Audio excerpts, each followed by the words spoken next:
नमस्कार मित्रांनो, आजची बातमी ऐकून तुम्हालाही धक्का बसेल। ज्या ठिकाणी लोक आरोग्यासाठी रस पितात त्याच रसवंतीगृहात दारूचा अड्डा चालतोय का? होय मित्रांनो, एका ज्यूस सेंटरमध्ये सापडलेल्या दारूच्या बाटल्यांनी संपूर्ण परिसरात खळबळ उडाली आहे। नेमकं प्रकरण काय आहे? ही घटना आहे एका गजबजलेल्या भागातील रसवंतीगृहाची।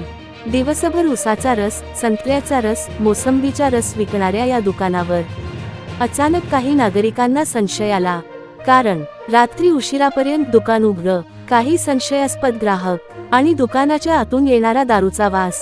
त्यानंतर जे समोर आलं ते धक्कादायक होतं। दारूच्या बाटल्या कशा सापडल्या? स्थानिक नागरिकांनी माहिती दिल्यानंतर दुकानाची तपासणी करण्यात आली। तपासणी दरम्यान ज्यूस मशीनच्या मागे, फ्रीज खाली आणि एका बंद पेटीत दारूच्या अनेक बाटल्या सापडल्या। यामुळे प्रश्न निर्माण झाला, रसवंतीगृहाच्या आत दारू विक्री चालू होती का?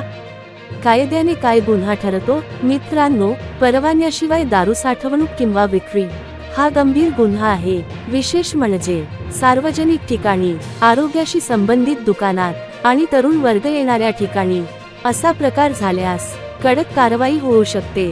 प्रशासन काय म्हणतं? या प्रकरणावर स्थानिक प्रशासनाने चौकशी सुरू केल्याचं सांगितलं आहे।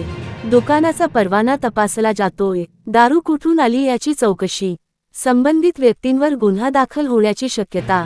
मात्र प्रश्न असा आहे, आतापर्यंत कुणाचं दुर्लक्ष होत होतं का?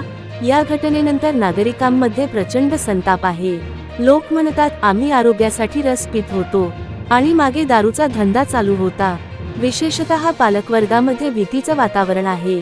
मित्रांनो, ही बातमी केवळ एक घटना नाही, तर सिस्टमवर प्रश्नचिन्ह आहे। तुमच्या भागातही असे प्रकार घडत असतील तर आवाज उठवा, माहिती द्या।